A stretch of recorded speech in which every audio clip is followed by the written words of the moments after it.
seluruh Indonesia dan mancanegara, karena yang mengikuti kasus ini sudah sampai pada 400 juta penonton.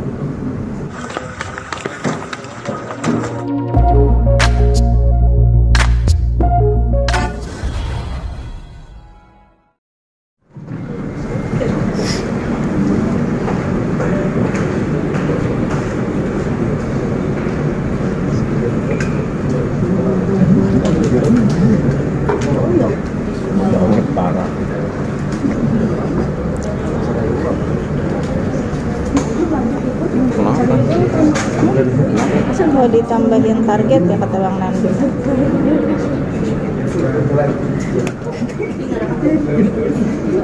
Baik, assalamualaikum warahmatullahi wabarakatuh. Waalaikumsalam warahmatullahi wabarakatuh.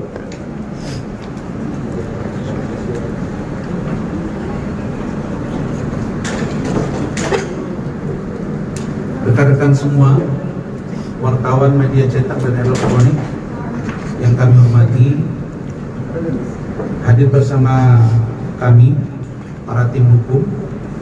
Sebelah kanan Rahmat Riyadi, di sebelahnya saudara Riki Hutasoid, di sebelahnya lagi saudara Bangkit Pardede, orang tua, kakak kandung dari saudara Fadel, itu Mbah Martin Bajide, ayah kandung dari saudara Fadel, Bapak Umar Bajide, dan tim hukum kami, saudara Raya Samosir, dan satu lagi saudara Rahmat, saudara Wafi. Teman-teman semua, saya ingin sampaikan, kami sebenarnya tidak berniat untuk terlalu sering respon. Kalau mau jujur, ini baru yang kedua sejak kami tanda tangan puasa 18 hari yang lalu. Tapi NM bilang, Kasman, ada Lemon yang ngomong-ngomong, katanya preskon terus, tapi dia tiap hari, satu hari tidak kurang dari 5 kali live. Dan saya menduga live ini juga bisnis. Kenapa? Karena diselingi dengan promo-promo.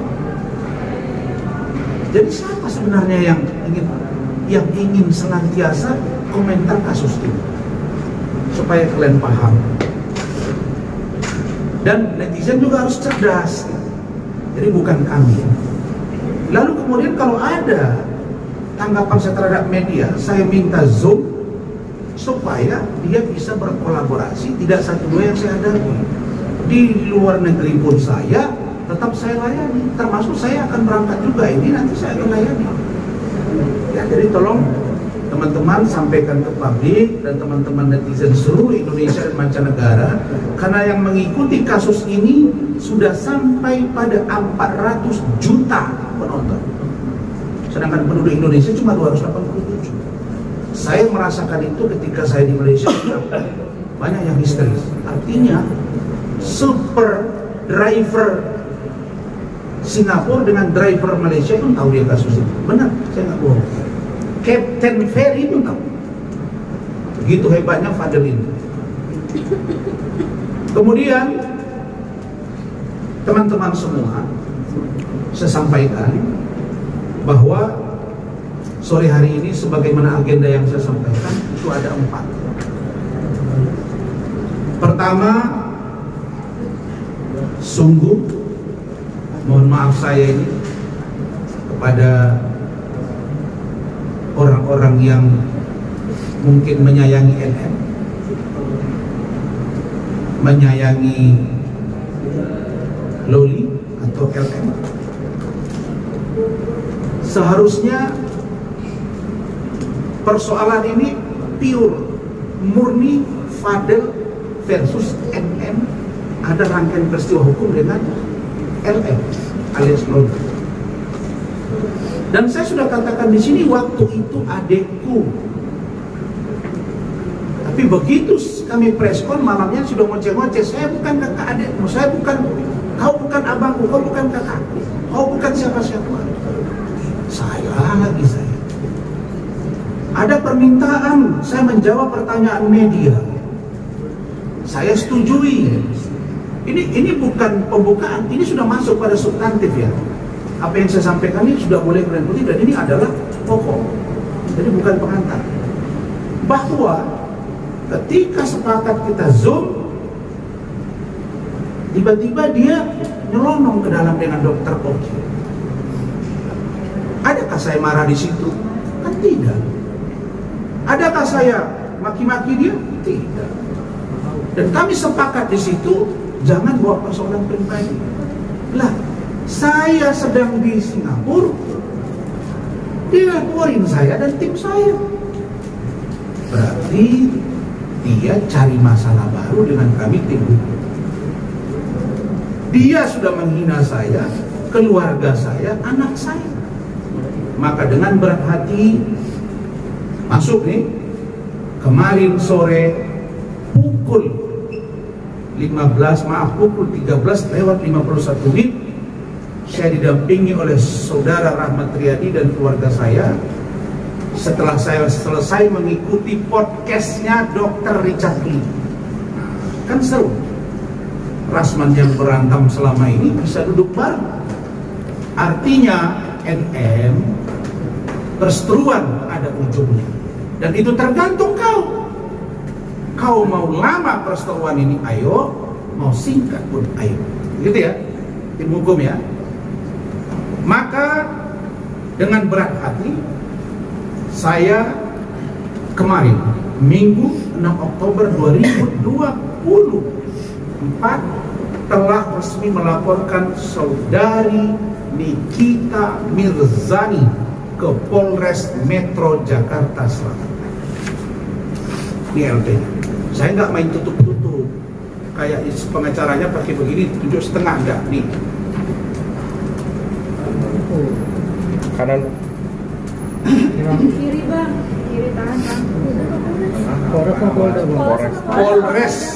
Polres Metro Jakarta Selatan. Asalnya apa bang? Oke, jangan cepat kali. Dan Jelas ya? Sabar ya. Kenapa di Polres Metro Jakarta Selatan? Karena dia bilang waktu di preskon dia di depan media, maksud saya doorstop dia, dalam hal ini pengacaranya Fahmi dengan Niki. Saya nggak mau panggil abang lagi, dibilang panggil abang, kira kita takut. Jadi saudara Fahmi aja udah. Dia bersama saudaranya Fahmi mengatakan, dia katanya bagi-bagi tugas. Nanti Polda lain urusan, Polres lain urusan. Kami juga nanti bagi tugas, ada yang di Polda, ada yang di Polres. Nah sekarang kita kasih dulu bagaimana Polres Metro Jakarta Selatan menangani kasus IT yang saya laporkan. Saya percaya Kapolres Metro Jakarta Selatan, Bapak Kombes Pol Ade Rahman dan Kasar Reskrim AKBP Gogo Gansung, penyidik Kanit mampu menerima dan menjalankan LP ini. Dan LP ini telak unsurnya.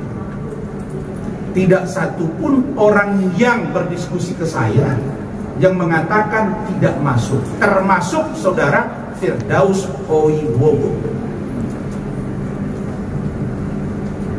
Jelas ya? Nah, pasal apa? Pasal Undang-Undang Informasi dan Transaksi Elektronik, pasal 27 ayat 3, perubahan atau junto perubahan Undang-Undang Elektronik, Transaksi Elektronik, pasal 45 ayat 1, dan atau junto pasal 310, 311. Bahkan dalam pengembangan nanti akan masuk juga kepada ujaran kebencian, karena dia membuat di Instagram story-nya memberitahu siapa yang bisa menghack akun Instagram Razman Nasution diberi uang 50 juta.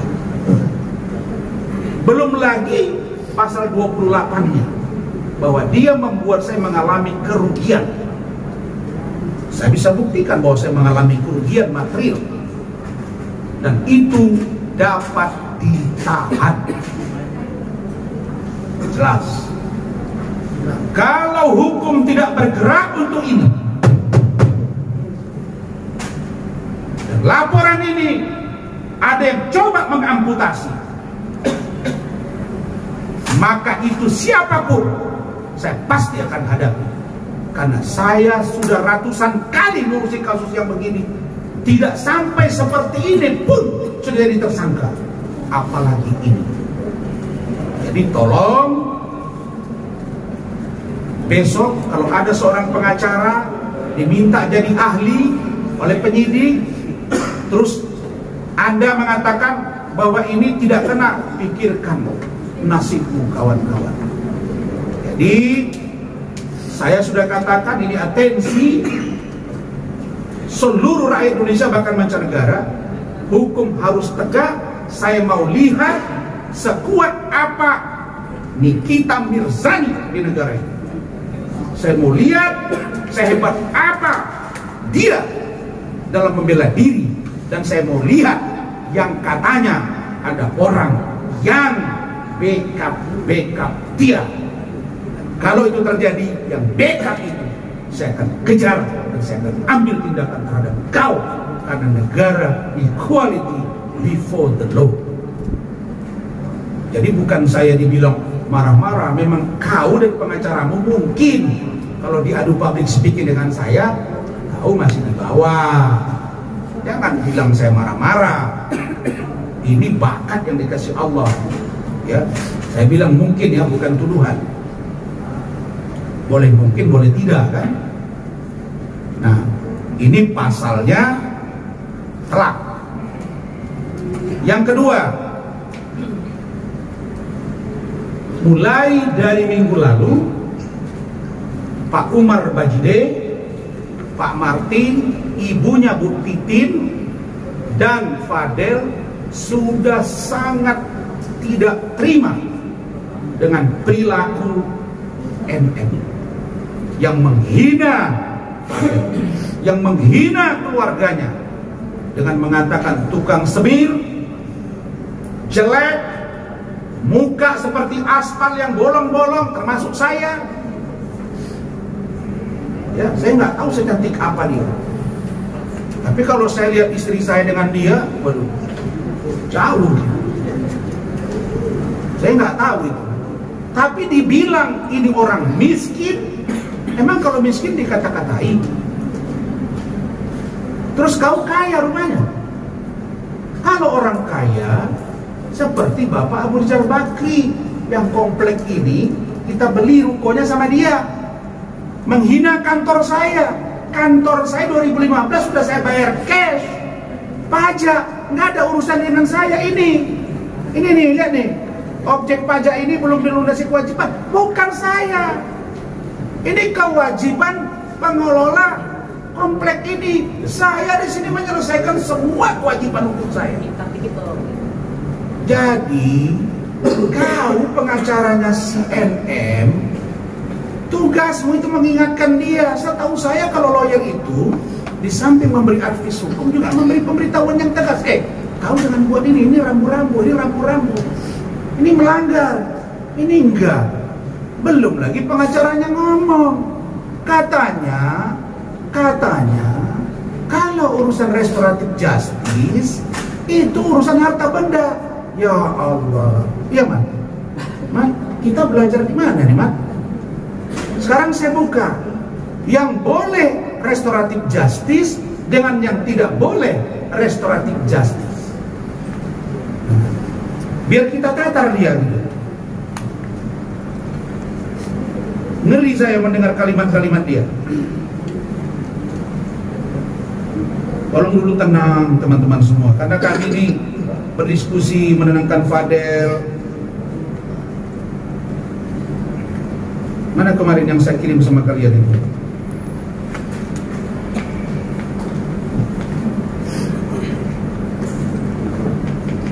Fahmi mengatakan bahwa restoratif justice dan atau konfrontir tidak diperlukan, dan dia sebut perkap lagi, Mas. Perkap dengan edaran beda? Hah? Beda. Yang tidak boleh dilakukan restoratif justice adalah tindak pidana yang mengancam keamanan negara. Itu tidak boleh. Yang kedua, korupsi. Yang ketiga, kejahatan terhadap nyawa orang. Emang ada yang mau dibunuh di sini? Kemudian tindak pidana lingkungan hidup dan tindak pidana yang dilakukan oleh korporasi perusahaan. Jelas ya? Di luar itu bisa, termasuk undang-undang IT dan urusan yang dilaporkan. Jadi saya nggak tahu nih, saya yang bodoh atau dia yang pintar. Jadi jelas. Berikutnya, NM bilang dalam laporannya, dalam jeruk itu, lemon yang ngomong-ngomong itu, Rasman bukan pengacara. Masuk lagi pasal baru NM untuk kamu. Saya umumkan laporan terhadap dugaan ijazah palsu pada saya sudah dihentikan 1 Juli 2024. Dan itu fitnah baru. Biar kau bertimpa-timpa. Makin banyak kau ngomong, makin banyak barang bukti. Terkait dengan keluarga ini, Martin nanti akan menyampaikan sikap mereka seperti apa. Kami sudah kasih advice, mereka sampaikan, tentu sepanjang itu menurut kami baik. Ingat ya, kami kuasa hukum ini bertindak atas nama klien dan punya niat baik, bukan niat buruk.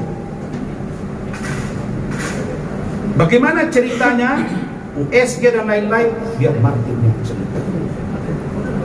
Baru yang ketiga, kami para pengacara dilaporkan oleh NM ke Polda Metro dan kawan-kawan, termasuk Fadil. Maka kami sudah sepakat, tim rapat para pengacara buat kuasa dan akan melaporkan NM. Nanti seperti apa, Martin Bangkit dan Ricky menyampaikan saksi. Yang terakhir, yang keempat, saudara-saudara, saya dalam 10 hari terakhir ini bolak-balik diskusi tentang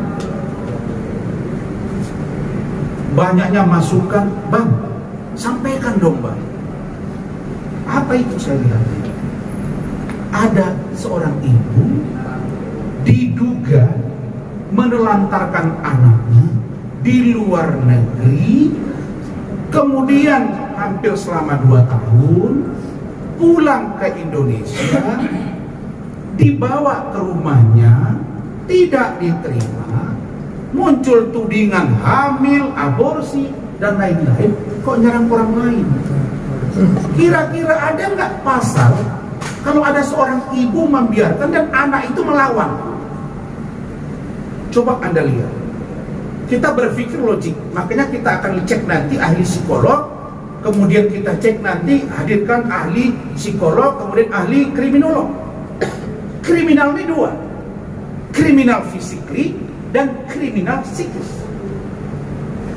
Kalau Loli dalam keadaan normal, dalam pengertian tidak dalam posisi yang kurang nyaman, kenapa dia mesti panggil dan lawan NM dengan kalimat yang kalian sudah tahu sendiri kan? Dia marah dan dia melawan.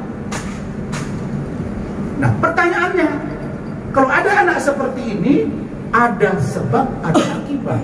Apakah anak ini masuk kategori orang yang di bawah umur, tapi 2 tahun diduga dicuekin oleh ibunya?